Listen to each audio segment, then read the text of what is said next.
Okay, this third video is going to show you how to talk yourself on frequency. The way they intended this to work, once you have the transmitter zero beated to the receiver using the cal, emissions cal position, you would close the key. So if you close this key and you're in sideband mode and you close the CW key, it will not transmit over the air at all. It's just turning on the driver stage. And that's by design. And so I've got the microphone here, and you close the key and you can talk into the microphone and very clearly notice that we're not on frequency. So what you would do is you would adjust the transmitter VFO here, and 1, 2, 3, 4, 5. 1, 2, there we go. That's closer. Now you're not transmitting over the air doing this. This is just so you can talk yourself on frequency. So you let up off the key, and you could do this with the plate switch on.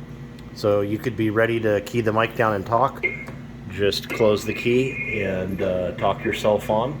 Adjust your transmit, and notice there's no power coming out because it's not keying the transmitter. It's just the driver stage. And now we're ready to key the microphone down and say hello to everybody. So that's how you talk yourself on frequency. If somebody's familiar with operating an S-line, you can also tune for the canary. The canary is the chirp and the feedback that you're hearing here. And you can hear that's pretty fast. It's pretty fast. We're definitely not in the zero beat.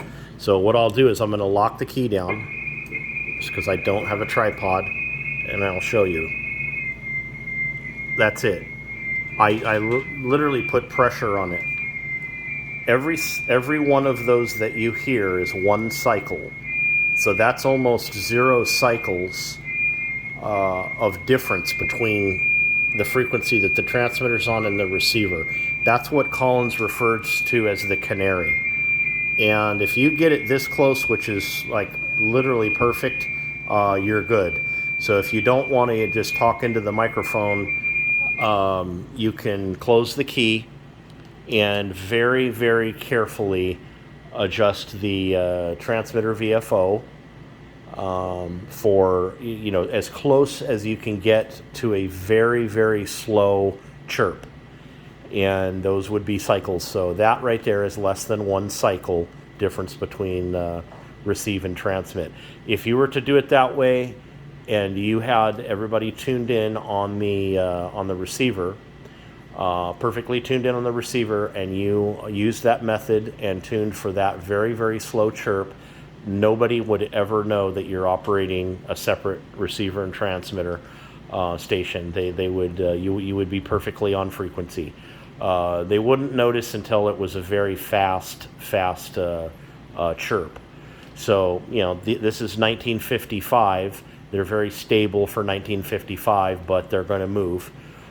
So what you would do is, as the time goes on, you would reach over and key it down. So it's gained a little, but that's still pretty close. I wouldn't bother adjusting it. That's how many cycles do you think per second that was? 1 or 2. So maybe 1 hertz, 2 hertz off. It wouldn't be worth your time to adjust it. If you if you close the key 30 minutes from now, well, maybe you would have to touch it up a little bit. So that's just an explanation of what they mean in the manual when they talk about the canary.